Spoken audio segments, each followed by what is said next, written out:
अगं बाळा, तुला इथं नांदायला आल्यानंतर काहीच काम नसणार आहे बघ. आणि मी करू लागेल ना तुला काम. सकाळी फक्त 2 माणसांचा स्वयंपाक करायचा आहे, तुझा आणि माझा. याला तर काय कॅन्टीनलाच जेवण असतं. हो, तू काही काळजी नको करू, तुला मी सगळं करू लागेल. एकदम मॉडर्न विचार आहेत बघ बाळा. तुला जॉब करायचा आहे ना, तू कर ना, काही प्रॉब्लेम नाहीये. एका टायमिंगला मी स्वयंपाक करेन, एका टायमिंगला तू स्वयंपाक कर. तुला जॉब करायचा तू करू शकतीस. जीन्स घालायला आवडते का? तू जीन्स घालू शकतेस ना. हो, मला अजिबात काहीच प्रॉब्लेम नाहीये. तू जीन्स घालायचे घाल, तुला घरात ड्रेस घालायचे ना, तू घालू शकतेस, काहीच प्रॉब्लेम नाहीये.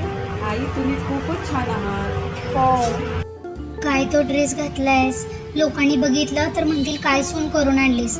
जरा डोक्यात पदर घ्यायला शिक. काय तो ड्रेस घातलायस, आणि जा पहिल्यांदा ड्रेस बदलून ये आणि साडी नेस. सांगते बघ, अजिबात मॅनर्स असा हिला प्रकारच नाहीये ग.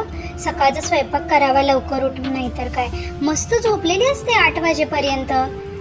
काय हे आजकालच्या पोरी. आपण नव्हतो बाई असं, सकाळी 6ला उठायचो, सगळा स्वयंपाक बनवायचो, नाहीतर आत्याच्या ह्या. अगं साडी पण नेसता येत नाही हिला. अगं गुढीपाडवा आलाय, हिला म्हटलं पोळ्या कर, डायरेक्ट म्हणते मला पोळ्याच करता येत नाही म्हणून. म्हणजे काय सगळं मीच करत बसायचं का ग? अशी कशी गई अशा आजकालच्या मुली. अजिबात मॅनर्सचा भाग नाहीये बघ यांना. संस्कार असे आणि यांचा काही संबंधच नाहीये.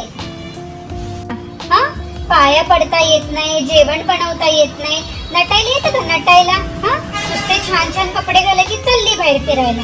हा, विचारायचं वगैरे हे तर तुला शिकवलेलंच नाहीये नाही का?